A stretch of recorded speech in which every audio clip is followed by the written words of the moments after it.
Kameramen, saus asak. Kayak gini nih yang namanya keong ogong.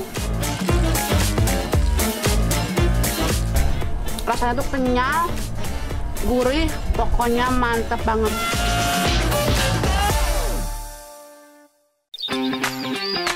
Sadayana, hari ini Emak mau bikin salah satu kue tradisional yang asalnya dari Garut, nyaeta burayot. Tapi Emak mau ambil nira heula buat dijadiin gula aren sebagai bahan campurannya. Awas, awas. Lu barudak jalanan mani di tengah pisan udah tahu jalanan umum. Mentang-mentang sepi. Ngomong-ngomong situ kan ditutupnya. Ayo.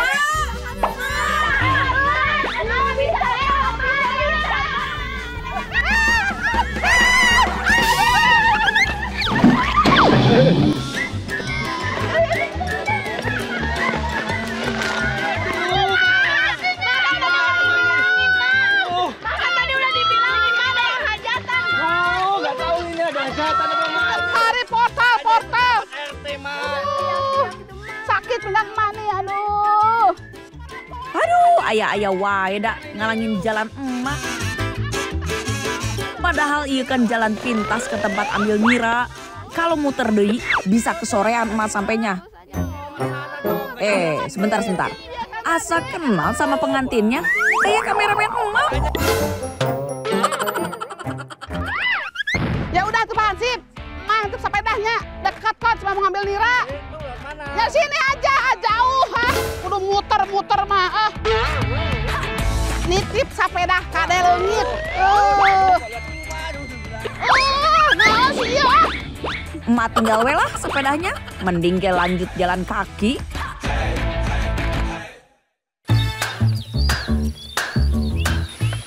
Hati-hati Mak. Launan pesen cipoleset mak teh. Hayu amin bantuan mak. Gara-gara si Neng tadi kunaon di jaralan. Eta deui da anu hajatan. Saahir nu kawin. Samarana ieu teh geuning bae kesahanya. Sepinya Mak. Kameramen kumaha ieu mak naik mana nya? Mang, Akang. Sampai juga yeuh, tinggal di sadayana ieu pohon arennya. Jadi pengambilan niranya teh 2 kali dalam sehari, di pagi dan sore hari. Emak kudu pake taraje yeuh, tinggi pisan soalna. Pohon aren nu bisa disadap yang udah berumur 5 tahun. Kucuran niranya biasanya ditampung di lodong atau bumbung bambu panjang. Kameramen, sorong mak. Kantongnya. Nah, ku ieu nya. Duh, mudah-mudahan banyak kameramen.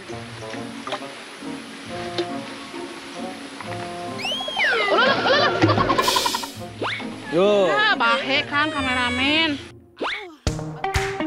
Nira nu diambil pagi hari lebih loba dibanding nu diambil sore hari. Soalnya pas malam kan udara lebih dingin dan lembab. Jadi hasilnya lebih banyak. Kameramen, nggak ada lagi. Coba panggil Mak. Nira, nggak ada. Habis. Ya, masa cuma segini kameramen. Ya, kurang atuh. Seger tuh Mak. Enak tuh. Ting, kumat ketoong heula bisa sahari jero. Punten. Ayo Firman tuh. Cing, marek nyobaan. Mumpung si Ibi can ka dieu.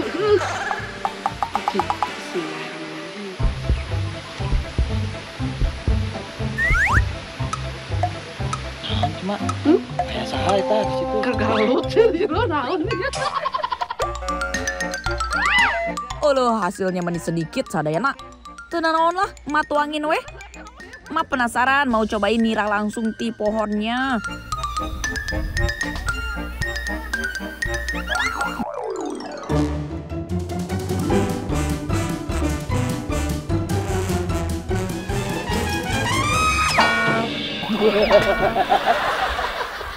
Si Amang kemana sih ieu nya? Amang! Ari Amang di mana? Mak. mundur cenah. Uluh, si Akang ke mana wae? Ih. Mak naik sorangan ya. Coba Jan, coba Mak. Nah, Tamahan deui. tamahan sakieu. Sok. Sok dia. Alhamdulillah, untung aya si Mamang. Nira mah jadi pinu. Beak Mak. Ini kameramen. Beresnya. Ayo, kameramen pulang ah. Mas, tau kasih Ibi. Ya, abi dipakai nya. Kene. Ya, nya deui. Maka dianya.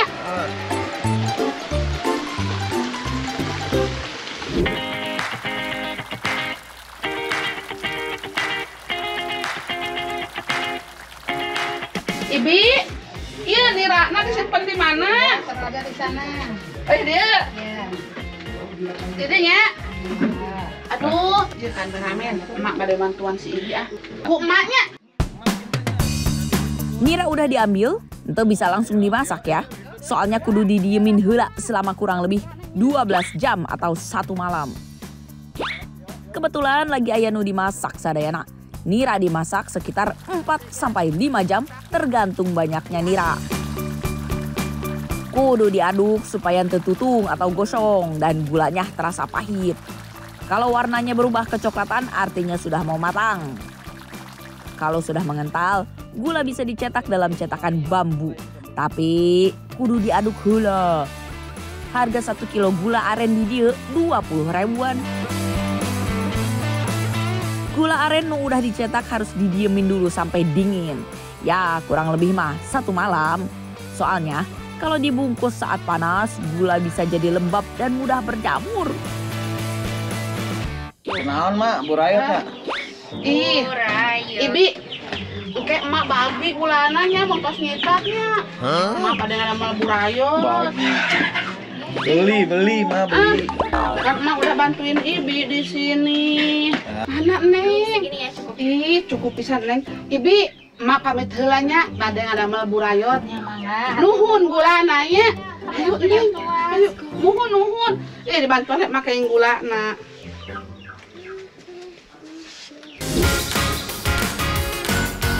Sadayana. Nih sekarang emak sama si Neng mau bikin apa Neng? Burayot. Ada yang tahu burayot? Burayot asalna dari bahasa Sunda nyaeta ngaburayot. Artinya bergelantungan. Soalnya kue ieu kalau dilihat seperti menggelantung. Sadayana, emak ge dibantu si teteh oge nu biasa bikin burayot. Soalnya pakai teknik khusus. Pertama, gula arennya dimasak ditambah air secukupnya sampai meleleh. Lanjut, tepung berasnya dicampur gula aren sedikit demi sedikit. Terus diaduk ya, agar adonan enggak menggumpal dan kalis. Lanjut adonan dipipihkan sebelum digoreng. Burayot nu dibuat teh, selain warna coklat, dari gula arennya, aya oge warna hejo dari ekstrak daun pandan. Kalau adonannya udah jadi, kudu dicetak gula. Kameramen, nih sebelum nanti burayotnya digoreng, emak mau bikin bunder-bundernya dulu. Bunder. Bunder. Biar apa Mak? Biar bulat, tapi kayaknya dikerempeyakeun kameramen. Cetaknya di atas plastik nu diolesin minyak supaya ente lengket. Disusun yang rapi ya sadayana. Terus dipipihin deui. Pakai tangan gak bisa. Mudah kan? Selesai. Sekarang tinggal digoreng. Nah, kayak gini nih cara ngegoreng burayotnya. Emak coba heulanya, semoga berhasil. Siapin minyak yang super panas sampai ngeluarin asap. Adonan yang dipipihin tadi digoreng terus diangkat pakai batang bambu kecil seperti sumpit. Sadayana, nih sekarang emak lagi buat burayot. Ternyata buat burayot itu nggak gampang, harus bener-bener punya keahliannya. Nah, buatnya juga itu harus pelan-pelan. Waktu gorengnya juga minyaknya harus benar-benar seimbang. Nah, misalnya juga habis dibulet-bulet, masukin, terus tengahnya dicolok. Burayot Kalau burayot. Kalau api terlalu kecil burayot bisa cepat gosong dan nggak bisa mengembang. Bentuknya jadi kurang bagus. Sekarang giliran warna hijau.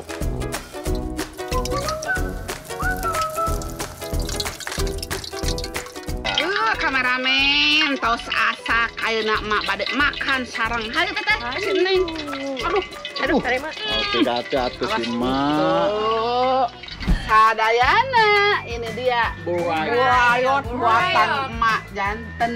Nih, udah jadi ya teh ya? Ada 2 rasa ya, Mak ya? Iya, semuanya sama rasa, tapi pandan.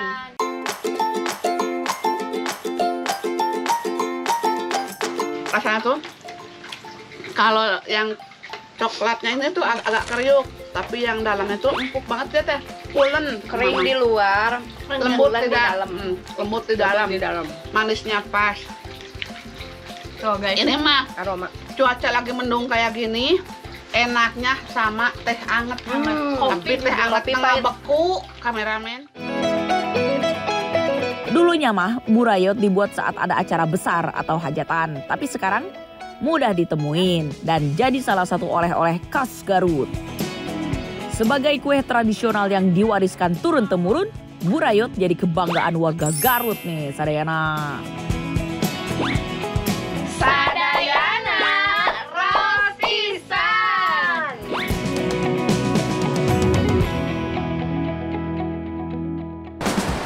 Bapaknya renang. Pokoknya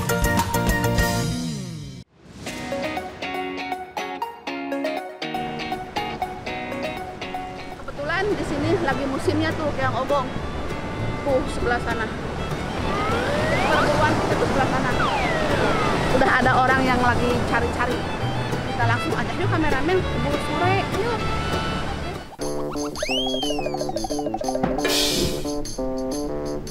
Ya, keong ogong. Kalau lagi musimnya teh ratusan hingga ribuan orang bakal turun ke pantai untuk ngambil biota laut satu ini.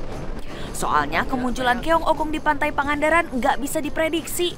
Malah pernah muncul hanya 1 tahun sekali. Biasanya obong itu suka ngumpet di pasir-pasir seperti ini nih. Tapi kita harus cepat karena obong kita baru datang. Aduh, ombak. Hai, dapat 2, lumayan. Nah. Kayak gini nih yang namanya keong ogong. Ini keong ogong laut. Lihat kameramen. Ih, yang satunya hilang. Mana yang satu lagi? Oh nih. Ini agak kecil tapi lumayan lah. Keong ogong ini sejenis siput laut dengan nama umum siput bulan kandung kemih. Untuk mencari keong ogong ini gampang-gampang susah Soalnya keong ogong ini bersembunyi di dalam pasir. Saat mencari keong ogong kita harus cepat menggali pasirnya sebelum tersapu air yang cepat sekali datang ke bibir pantai. Makanya waktu yang tepat untuk mencari keong ogong teh saat air laut sedang surut. Lumayan kameramen, dapat 4 biji, lihat. Gede-gede lagi.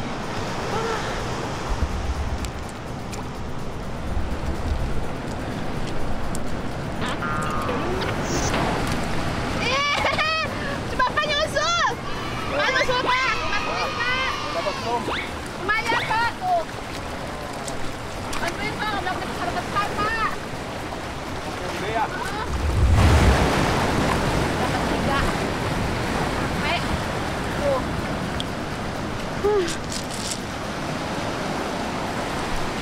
Ayo kameramen bantuin atuh. Bapaknya renang. Kalau di tengah kayak gini harus diraba-raba pakai kaki. Saat kaki tersentuh cangkang keong yang keras, langsung buru-buru deh diambil. Ukuran keong ogong yang didapat bervariasi Ada yang kecil, ada juga yang besar. Selain di pantai-pantai berpasir, keong ogong juga hidup di dasar sungai.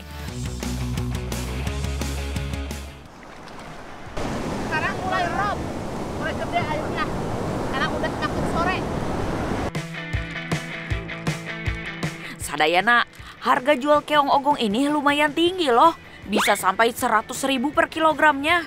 Pantas aja ya kalau banyak warga Pangandaran yang tertarik untuk berburu keong ogong. Jadi bisa nambah penghasilan, euy. Nah, sebagian lainnya mencari keong ogong bukan untuk dijual, tapi untuk dinikmati bersama keluarga alias jadi lauk makan di rumah. Ini dia keong ogong hasil buruan kita kemarin. Ini sudah dicuci bersih ya. Sebelum diolah harus dicuci dulu dengan air mengalir. Bahkan harus dibilas beberapa kali. Ini supaya pasir dan kotorannya pada rontok. Setelah bersih, lanjut emak rebus.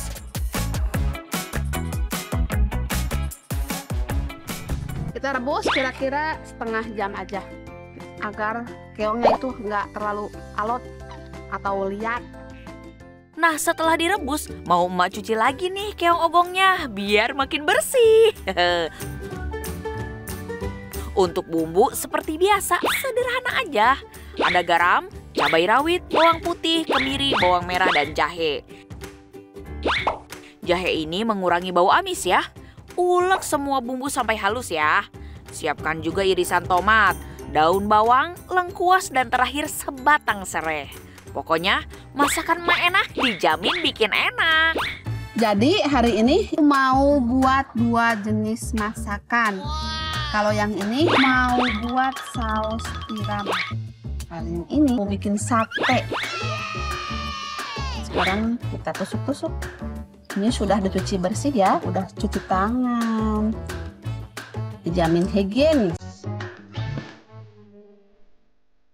Nah, sate keong ogong ini sudah emak lumuri kecap. Selanjutnya siap untuk dibakar. Jangan lupa dibolak-balik ya, biar matangnya merata. Masaknya jangan sambil ngelamun, biar nggak gosong. Aroma harum keong ogong yang dibakar bikin perut emak makin keroncongan nih. Nggak sabar pengen cepet icip-icip.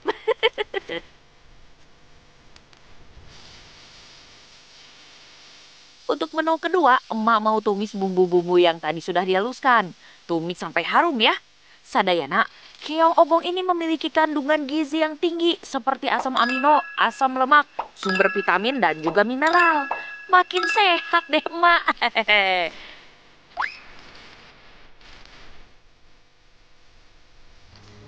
Tada!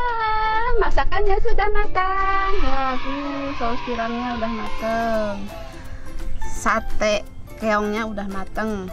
Sekarang mau lumuri sama kecap dulu ya. Bumbu sederhana aja, tapi tetap mantep. Mau kasih acar.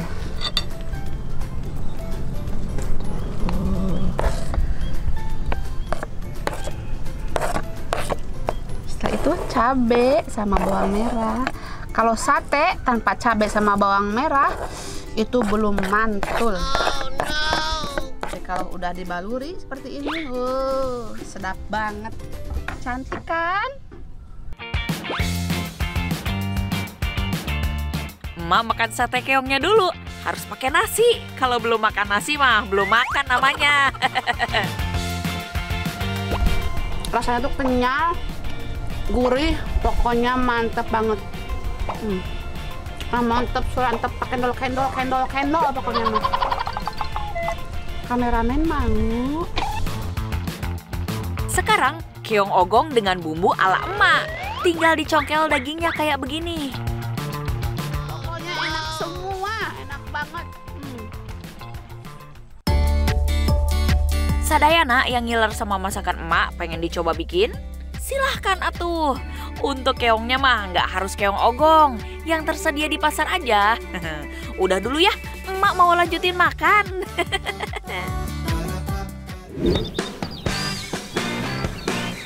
Sadayana, mataharinya terik pisan hari ini teh. Tapi emak tetap semangat ke kebun sama bapak. Pak, sekarang kita mau kemana sih Pak? Mau ke kebun, kebetulan di kebun ada pisang yang udah matang. Banyak Pak? Enggak, cuma satu pohon. Asik. Ayo Pak, kita ambil Pak. Di mana jauh Pak? Panas kameramen. Tidak apa-apa lah. Ayo kita pergi.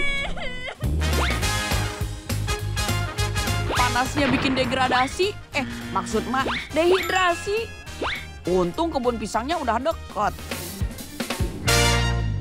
Oh iya kameramen. Ini udah pada matang semua itu.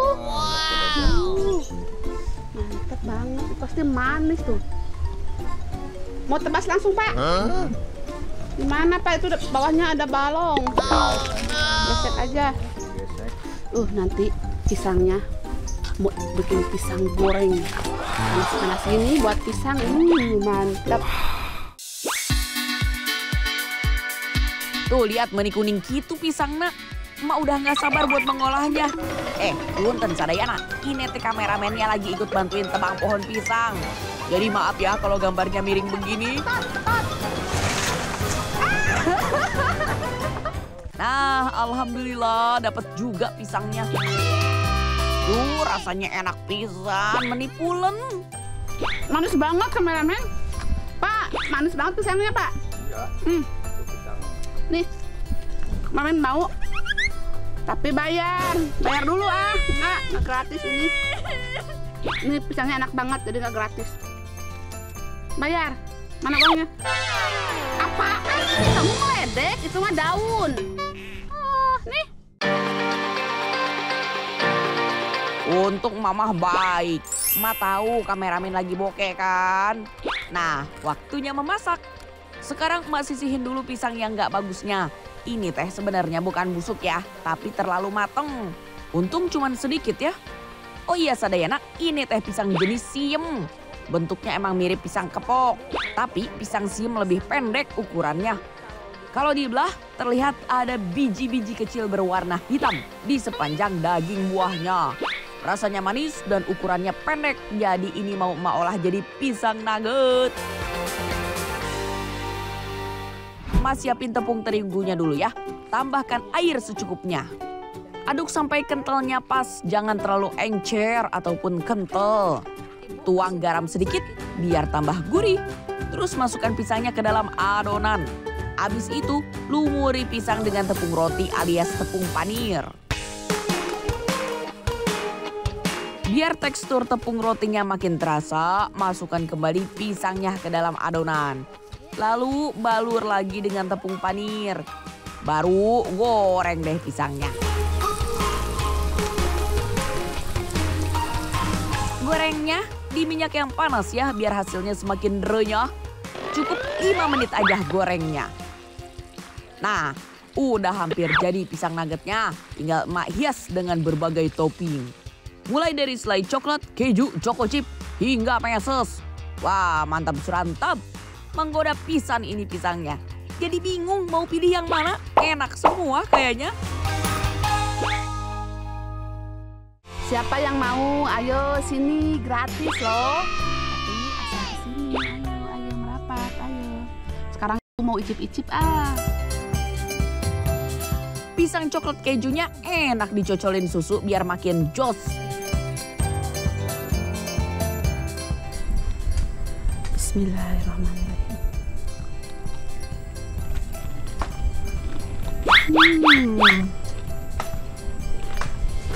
Kriuk banget.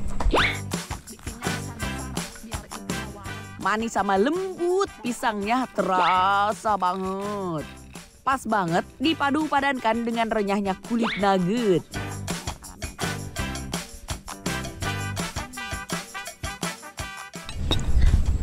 Coba dengerin suara kriuknya.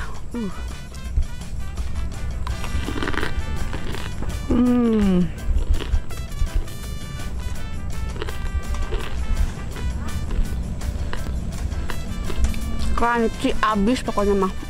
Mantep. Mau nyobain nugget pisangnya yang rasa lain dulu ya. Selamat makan sadayana.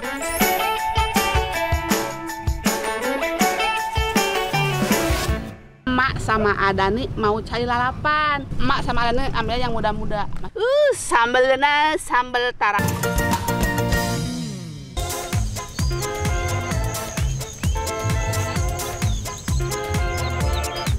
Mumpung cuaca hari ini lagi cerah-cerahnya, emak sama Adani mau menyusuri sawah di dekat rumah nih.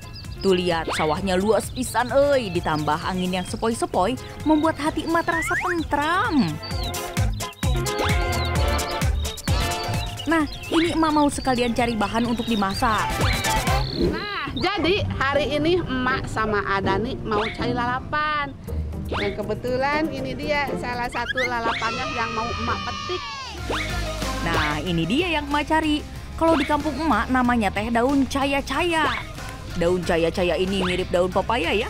Malah sampai ada yang menyebutnya daun pepaya Jepang. Padahal daun caya-caya ini teh asalnya bukan dari Jepang, tapi dari benua Amerika. Muda-muda, emak sama Adani ambil yang muda-muda, masih muda. Seperti yang emak bilang, daun caya-caya ini emak ambil yang mudanya saja sadayana. Kalau yang tua mah daunnya alot, nggak enak atuh kalau dimakan teh. Nah, untuk daun caya-caya sendiri itu ada 2 jenis. Yang pertama itu ya daun caya-caya, ini besar banget daunnya tuh. Ini yang barusan emak petik. Beda kan?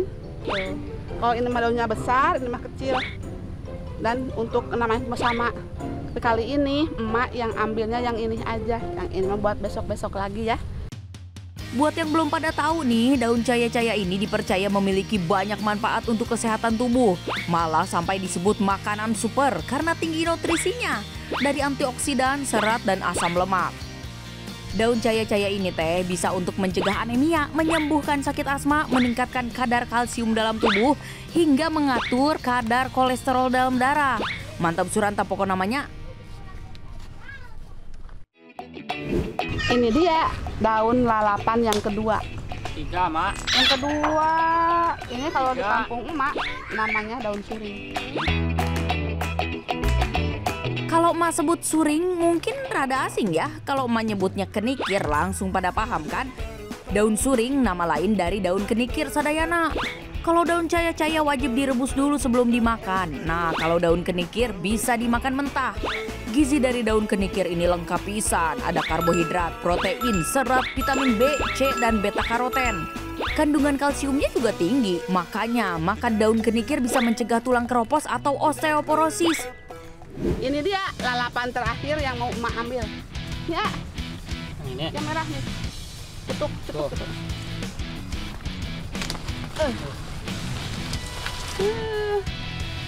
Enak ini. Ini sih banyak yang suka nih, banyak juga yang benci, soalnya rasanya pahit. Yang bilang pahit mah karena belum tahu aja trik cara mengolahnya biar nggak pahit. Ntar ya emak kasih tahu. Oh iya, metik daun pepayanya nggak boleh sembarangan ya, biar pohonnya nggak rusak. Jadi nggak semua kita ambil, cuma 2 batang aja. Kalau di emak mah dipanggilnya tuh dipipil ya. Dipipil. Jangan lupa semua daun harus dicuci sambil digosok-gosok kayak gini juga ya, biar getahnya hilang. Lanjut, rebus daun-daun ini kurang lebih selama 10 menit. Sesekali sayurannya harus dibolak-balik ya sadayana, biar matangnya merata. Nah, ini yang bikin menu makanan siang mak ini jadi semarak. Goreng ikan asin dan jengkol. Jangan lupa juga atuh sambalnya. Dan ini dia hasilnya. Mantep, udah semua direbus. Nah, biasanya kan kalau orang Sunda itu kalau ada lalapan pasti ada ikan asin sama jengkol, apalagi ini. Sambal tarasi. Mau lalapan mentah ataupun direbus dulu, semuanya sama nikmatnya. Raos pisan euy. Makanan lalapan mah udah jadi tradisinya orang Sunda dari 1000 tahun yang lalu. Dari semua khasiat lalapan yang paling emak tuju mah cuma satu, yaitu bikin awet muda. Sambalnya cocok banget, Mak. Enggak dong. Nih jengkol, siapa yang sudah jengkol? Emak doyan. Ini daun caya-caya, Mak.